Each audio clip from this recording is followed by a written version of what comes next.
Hindi ko alam kung ako lang nakaramdam, pero um, so it's very frustrating kanina si Gina Acosta. Oh, nakakainis siya. Nagulat nga ako hindi siya na contempt. Mm-mm. Kahit warning ng ano ng contempt, ang bait ni Cheese kanina. Mm-mm. Siguro ayaw na niya patagalin, 'di ba? Kasi kapag kinontempt niya, magtatagal palalo. Pero ano din, nakakagulat din yung hindi siya kinontempt. Kasi she never really answered any questions. Mm. Okay, pag-uusapan natin yung ano, yung templated na sagot niya kung paano nangyari naging templated. Pero ayun na nga eh, nakaka-frustrate. Na-memorize ko na nga yung sagot niya paulit-ulit. Paulit-ulit mga kababayan, na-memorize ko na. Oo. Hindi ko, wala po akong alam sa kung paano in-implement ni Colonel La Chica. Inabot ko lang po kay Colonel La Chica. Tapos, bakit ganito? Hindi ko po alam kung bakit. Hindi po akong alam sa implementation ng, sabi lang po ni Colonel La Chica, confidential. Template eh, apat lang actually iniikutan yung sagot. Mm. Apat lang. No joke. So, it's either inabot niya kay La Chica, wala siyang alam sa implementation, sabi lang sa kanya nila Chica confidential. Tapos utos lang sa akin ni Sara Duterte. Yun lang. Yung apat na yun. Paikot-ikot doon. Wala kang makuhang ano matinong sagot. Hmm. And in fact, mga kababayan, hindi lang po tayong mga viewers ang nabuisit. Hindi lang tayong nabuisit kay Gina Acosta kasi obviously there is an effort to cover up. Hmm. May effort to cover up at mamaya papag-uusapan natin yung effort niya to cover up in a different topic, in a different link. Oo. Merong ano eh, nakakabuisit talaga eh. Pero, balikan natin mga babae kung ano nangyari kanina. Okay? So, ito po yung balita kanina tungkol dyan. Mm, Panoorin lang natin sandali. And you know, kaya nga siguro siya napagsalitaan ni Rafi Tulfo na you're stupid because you're blind. Pero ako hindi. Hindi siya bulag, guys. I don't think she is I don't think it is blind loyalty. I think kasi kasabwat siya. Mm. Tanga-tangahan kasi kasabwat siya. Siyempre, aabutan mo yan. Di ba? Pero mamaya, sige, mamaya pag-usapan natin yan. Panoorin muna natin to. Special Disbursing Officer na si Gina Acosta kung paano ginastos ang confidential funds ng Office of the Vice President. Yan din ang sagot niya nang matanong tungkol sa Confi funds ng Davao. Nasa frontline ng balitang yan, si Mayan Los Baños. 250,000 pesos kay Don Piang, tig 150,000 pesos kina May Pamana at Shane Ngit-Ngit, habang tig 100,000 pesos naman para kina Antonio Pagong, Timon Andrew Pusa at Suniso Belat. Yan ang mga nasa resibo, acknowledgement receipts ng confidential funds ni Vice President Sara Duterte. Sa impeachment court, tinanong tungkol dyan si dating OVP Special Disbursing Officer Gina Acosta. Si Acosta naman, itinuro sa Security Officer Colonel Dante Chica na siyang pinagbigyan niya ng Confi funds, alinsunod daw sa utos ni VP Sara. Tanong ng prosekusyon, nakita ba ni Acosta na iniabot nila Chica ang pera sa mga pangalang nasa resibo, gaya na lang ni Pagong? Hindi ko siya nakita, Your Honor, kasi wala po ako doon sa ground. Siya po ang nag-implement, Your Honor. O di kaya ni Pusa? Hindi ko po, kasi wala ako doon, Your Honor. Di-disburse ko lang sa kanya ang pera. Siya po ang nag-implement. Pero ito, ang hindi alam ni Gina Acosta dito sa kaganto-ganto niya. Wala po akong alam. Alam niyo mga babayan, kahit sabihin natin wala siyang alam, at tanga-tangahan ang strategy niya.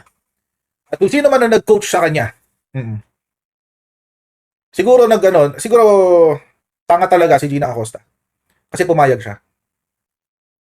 Kasi kung alam niya talaga ang sistema, mga babayan, malalaman niya na hindi maaabsuelto. Hindi naman siya absuelto eh.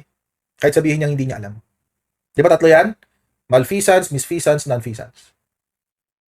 Papasok siya dun sa nonfeasance. Yung alam mo may mali, pero wala kang ginawa para pigilan. Nonfeasance. Ang alam ba niya lulusot siya dyan? Hindi siya lulusot. Hindi siya lulusot, mga babayan. Actually, yung kung sino pa yung nagturo sa kanya, diniin pa siya lalo. Kasi sa mga sagot niya, ang lumalabas, siya yung irresponsable. Diba? Kaya tingnan nyo yung cross, hindi masyado mainit. Lahat patungkol sa kanya, diba? Yung cross, pansinin nyo yung cross. Kung papanoorin nyo ulit yung cross na kanina.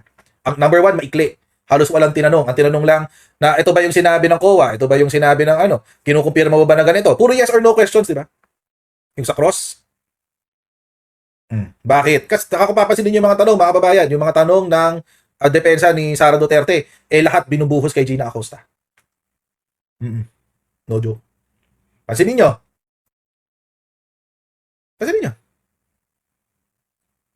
Ito namang isa, siguro naive or well, siguro accomplice. I think she is an accomplice or an accessory if at the very least she's an accessory. Mm. At worst, she is a co-conspirator at least. At the very least, she's what do you call this? An accomplice. Tawag ito? Accessory. She's an accessory. Anyway, tuloy natin. Ako doon, Your Honor. Wala po kayo doon. Gidisburse ko lang sa kanya ang pera. Siya po ang nag-implement. Tinanong naman daw ni Acosta sila Chika kung legit ang mga pangalang nasa resibo. Ang sagot daw sa kanya, Those are sensitive matters, sensitive operation po, Ma'am Gina. Confidential po yun. isa pang tanong ni Attorney Amando Ligutan, hindi raw ba nagtaka si Acosta na sa loob lang ng 11 days ay naubos agad ang 125 million pesos na confi funds? Muli, itinuro nito sila Chika. At sila Chika rin nga ulit ang itinuro ni Acosta nang tanungin siya kung bakit walang resibo ang mga biniling gamot at supplies na umabot sa 75 million pesos.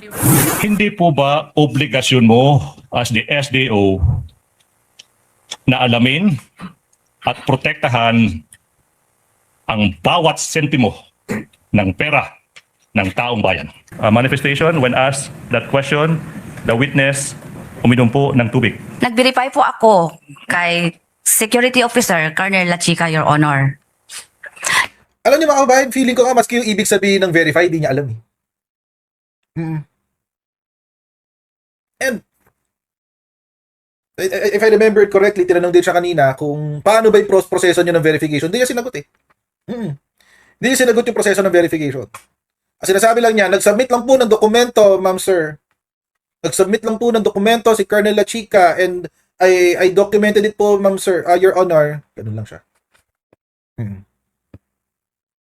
Opo, Your Honor. I'm sorry po, Your Honor. Ano po ulit? I don't understand. Hindi ko po maintindihan, Your Honor. Daily kakakabalo, Your Honor. Ganun. Kasi bibisaya. Kunyari, di marunong mag-Tagalog. Pero nung depensa yung nagtatanong, ay, dire-diretso. Yes, Your Honor. No, Your Honor. I just disbursed the money, Your Honor. Wala akong... yeah, ito si Acosta. Oh. Masyado kakalata eh. Hindi mo na ilusot si Sarah dito, guys. Hindi niya na ilusot si Sarah dito. No joke. Hindi niya na ilusot. Yun po ang pamamaraan ko. Yun po ang way ko na para malaman ko kung yun po ang pinaggastahan ni Colonel La Chica, Your Honor. Kasi siya po ang may alam. Siya po ang nag-implement sa mga project po sa confidential operation or activities, Your Honor. Ko po yun. Kahit ilang beses itinuro ni Acosta sila Chika, wala raw siyang patunay na ibinigay niya nga kay La Chica ang 125 million pesos na confi funds. Kapag kasi nakapagsumite na raw ng accomplishment report si Acosta, ay kinukuha na ni La Chica ang resibong patunay na naibigay sa kanya ang pera. Hindi ba ito isang scam o tahasang pandidilag sa pera ng taong bayan? Not only argumentative, but kindly use appropriate language as well.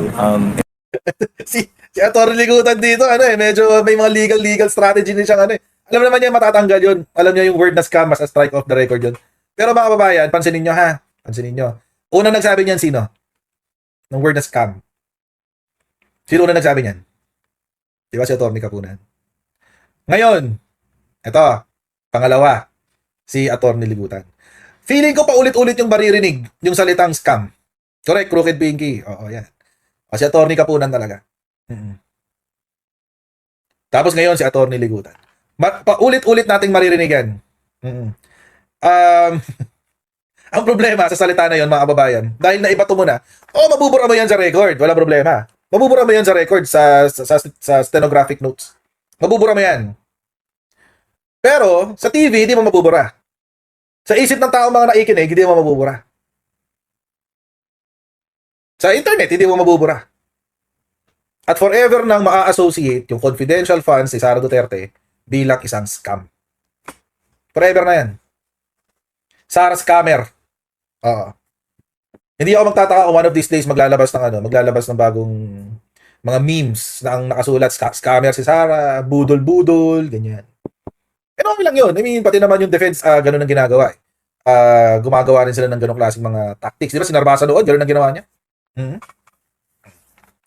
So siguro naisip ng prosecution, sige, ganyan ang gusto nyo we two can play that game.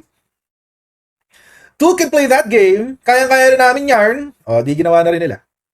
At mas dinadalasan nila, mga kababayan, mas madalas sila magbato ng mga salitang talagang very incriminating. Oh. And buti na lang si Chis Escudero medyo maluwag. hindi niya masyadong kino-contempt, hindi niya masyadong sinasight ng 'di ba? So medyo maluwag sa court itong si presiding officer Chis Escudero.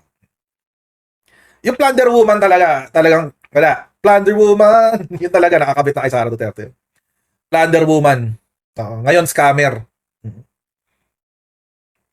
Mahirap to. Mahirap ipanalo si Sara pag yung mga ganyang klase mga salita may kakabit sa kanya.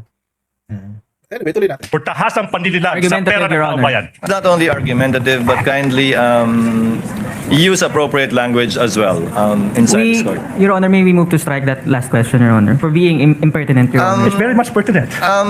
I tend to agree with counsel for the respondent. The word scam is stricken from the record. Nakakaloko yung tsura ni Atty. Ligutan. Para kung lulusot ba? Kung lulusot, Your natin kung Honor, for lulusot. being impertinent, Your Honor. It's very much pertinent. I tend to agree with counsel for the respondent. The word scam is stricken from the record. Ang kulit ni Atty. It did not Ligutan. come from the witness's mouth. Hindi mo Sa isang punto, gumamit din ng salitang modus operandi si Attorney Ligutan dahil ang modus ginagawa operandi, raw sa oo. confidential funds ng OVP ay siya rin sistema sa paghawak umano ng confidential funds sa Davao City. Si Acosta rin daw ang SDO nung panahong Davao City Mayor pa, si VP Sara. Yun nga lang, nang tanungin si Acosta tungkol sa confi funds sa Davao, sabi niya, I will have to recall, Your Honor, kay ito yung modus operandi nyo, ibibigay yung pera sa isang security officer, hindi banded, tsaka babawiin, sinasabi mo, nang pinagbigyan ng pera, It's misleading because there's no the witness testified that Si Chis Escudero ba yung tumawa sa background? Tinawanan ng abogado ng defense? Si Chis... Sorry wait. Hindi ko alam kung si Chis Escudero yung tumawa sa background Kung nagsasalita ang defense, may tumawa. Hindi ko alam kung si Atty. Ligutan o si Chis Escudero. Tingnan niyo. pinagbigyan ng pera, it's misleading because there's no the witness testified that she does not remember. Counsel, we both know modus has a secondary and double meaning. We Correct, can double always meaning use- talaga. Is this Oh, the yeah. standard operating procedure that you followed Grabe. when you were SDO and under the OVP? Opo, Your Honor. Grabe nakakahiya yun, guys. Yung tinawanan ka ng presiding officer. Imagine, nagpe-present ka ng case mo, lawyer ka, nagpe-present ka ng case mo, nag-object ka, tapos habang ini-state mo yung reason kung ba't ka nag-object, bigla kang tinawanan. Ang sakit sa heart nun, guys. Ang sakit yun. Di ba? Kung di man masakit sa pride, di ba? At least, ba't mo ako tatawanan, judge? Di ba? Mukhang hindi maganda ang naging ending nito sa confidential funds. Oo. opo, By the kung sa tanong ng prosekusyon hindi maalala ni Acosta ang pag-liquidate sa Davao City, nakakasagot naman siya nung defense team ang nagtatanong sa kanya. Yan. notice of suspension issued by the Commission on Audit against you, correct? When you were Wala. and there's no notice of suspension issued against then Mayor Sara Duterte, correct? Wala po. magically, now this witness remembers what Naalala happened bigla. in Davao. Kanina, when the prosecution was asking her, sabi niya, Counsel is hindi niya testifying, maalala. Your Honor. Pinasadahan din ng prosekusyon ang ilan sa mga pinagamitan ng confidential funds ng OVP gaya ng tree planting activity. Wala raw kasi yan sa listahan ng mga pwedeng paggamitan ng nasabing pondo. Pero paliwanag ni Gina Acosta, kinailangan ng confidential funds sa tree planting activity para magsagawa ng surveillance bago ang mismong aktibidad para masigurong safe ang vice-presidente sa kanyang pagdalo sa nasabing programa. Ang tanong ni Atty. Ligutan, bakit nitong nakarang August 13, nakapag-tree planting si VP Sara kahit walang confi funds? Hindi ko alam, Your Honor. Hindi mo alam. Lahat na lang hindi alam. Anong alam mo, Gina Acosta? Anong alam mo, pangalan mo lang? Edad? Height? Weight? Yun lang ba alam mo? My goodness. Actually, matagal na siyang walang confi funds, guys. Kung tutuusin. Matagal na. 2023 pa lang wala na siyang confi funds. So, 2024 pala. Wala na siyang confi funds. So, from 2024 to 2026, lahat ng activities niya, lahat ng paglabas niya ng bansa, lahat yan, binabayaran through regular funds. So, bakit ngayon nagagawa pa rin niya yung mga ginagawa niya before na walang confidential funds? It's a real relevant question. Bakit ganun? Di ba? Kung noon, wala namang surveillance, buhay ka naman. Hanggang ngayon, buhay ka pa rin. Wala namang confidential funds. So, anong ginawa niyo sa pera? Pagkabigay kay La Chica, ano na nangyari? Anong sasabihin ni, ano dyan? Ano yung sasagot dyan ni, ni Gina Acosta. Ang may alam po ng operations on I don't have personal knowledge on the ground. Ang may alam po ay si Colonel La Chica. Yun ang sasagot niya. Sabi ni memorize ko ni. Yung sasagot niya. Masyadong obvious. Masyadong obvious na tinuruan, kinoach. Ito si Gina Acosta. At dahil nga karamihan sa tanong ay hindi alam sagutin ni Acosta, bakit ba siya naging Special Disbursing Officer ni VP Sara? Gayong Customs Administration ang kanyang tinapos. At gaya ng mga naunang sagot ni Acosta, ang sabi niya, Hindi ko alam Hindi po po, Your alam. Honor, kung bakit ako po ang kinuha ng Vice Presidente as SDO. Hindi po ba ma'am na requirement sa SDO yung pagkakaroon ng common sense? Ano ibig sabihin, Your Honor? Oy, napakaklaro ng tanong ko. Wala siya common sense. Pati yun kailangan pa ipalina.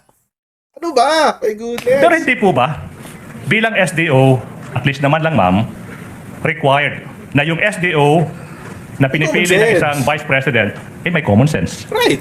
May utak po ako, Your Honor. Yes ma'am. Hindi naman tinatanong dito kung may utak ka. Tinatanong dito, may common sense ka ba? Lahat naman tayo may utak eh. Kahit mga tanga, may utak eh. Hindi ka lang ginagamit. Parang na-trigger siya dun eh. No? May utak naman po ako.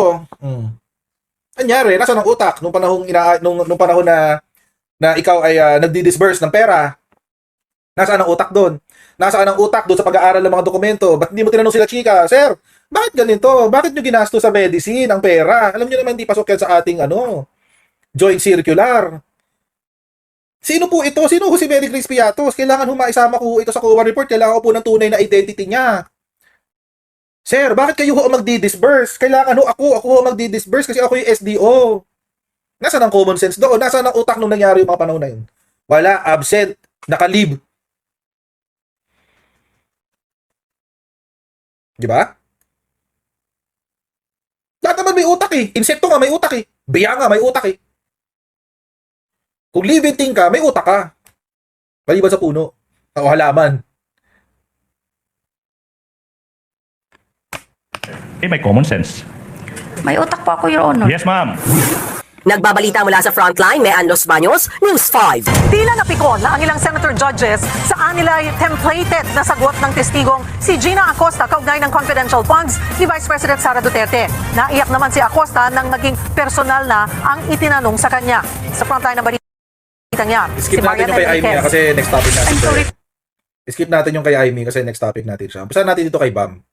Yung nagalit na yung mga senador. Oo. Na ang ilang senator judges sa mga anilay paulit-ulit na sagot ni Acosta. Gaya na lang ni Senator Judge Tito Soto na tinatanong kung paano naisagawa ng Office of the Vice President ang 132 activities nationwide gamit ang confidential funds in 11 days. Hindi ko po alam. masabi lang. Si Colonel Lachica po, ay siya po ang itinalaga na security officer, Your Honor, ng Office of the Vice President. At siya po ang aming commanding chief, Your Honor, for the BPSPG, Your Honor. Ayoko na marinig yung template, Mr. President. Thank you. Si Senator George Ping Lacson naman, dismayado rin kung paano sumagot si Acosta sa usapin ng mga resibo. Sa oras ko, sige, maraming salamat. Wala akong makita makumasagot. Habang si Senator George Raffy Tulfo, pinapili si Acosta. Siya raw ba ay smart, average o stupid? Sagot ni Acosta, average lang siya. Kaya ipinunto ni Senator Raffy, nag-react ba siya sa mga pangalan ng resibo sa Confi Funds? So if you're a normal or average person, papalag ka na naman. Teka muna, Kernel, bakit ganito? Bastusan at Exactly. tulokohan to. In fairness kay Senator Raffy, hindi ako fan ni Senator Raffy. In fact, I'm not a fan of the Tulfos. Pero, I can agree with his statement. Di ba? Alam nyo, mga kababayan, may career si Gina Acosta sa politika. May GSIS yan. May mga benepisyo yan. So, sinuko niya lahat yon for what? Di ba? For what? Bakit ganun? Sinugal niya lahat ng benepisyo niya. Sinugal niya yung kanyang karera sa gobyerno. Para saan? I would say blind loyalty. Yung iba-ibang mga pangalan pero isa lang po yung pirma.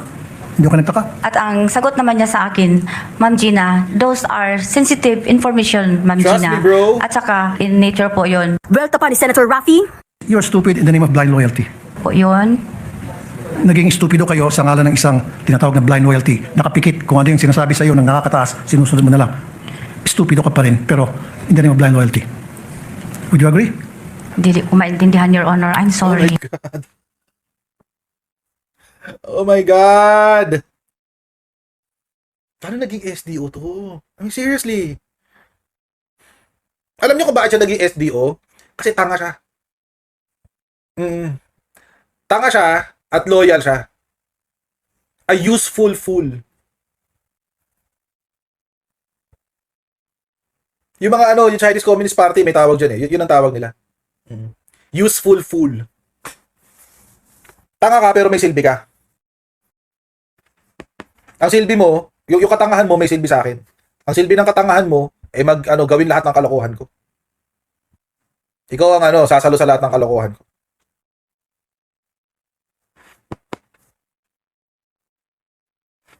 Sino si Gina Acosta? I guess ko dito. Why not? Ayun, useful idiot pala. James. Ayan, salamat James. Useful idiot. Yun ang tawag dyan, useful idiot. Useful fool. Useful idiot pala. Tama. Ayan. Si Gina Acosta is a useful idiot. Idiot din. Kasi alam nyo, mga kababayan, hindi ako naniniwala na walang ex-deal yan. Dinulasan yan. Si Gina Acosta. Tahimik ka na lang. Ito, 100K. Dagdag sa sahod mo. O ito, 300. Huwag ka na maingay. Kukuha doon ng 3 bundle sa 125 million. O, sa'yo ka ng dyan. Huwag ka na maingay dyan.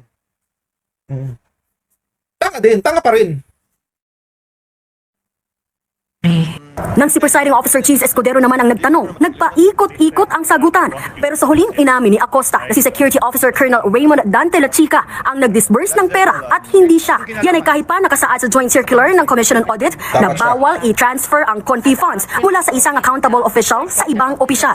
Implementation na kanina nyo pa po sinasabi, kasama sa pag-implement ang pag-disburse ng pera. Kaya nag-implement na siya, Your Honor. Di ko na alam, Your Honor, kung paano po niya ang mga tao, Your Honor. Hindi ko po tinatanong kung paano niya binayaran. Ang sinasabi ko po, siya yung nagbayad ng pera, siya yung nag-disburse ng pera sa iba't ibang pinagbigyan niya. Walang napunta sa kanya. Siya po ang nagbayad, Your Honor. Walang napunta sa kanya. Sa kauna-unahang interjection, kinumpronta naman ni Senator Lito Lapid si Acosta. Kaugnay sa kaapelyido niyang si John A. Lapid na tumanggap umano ng CONFI funds.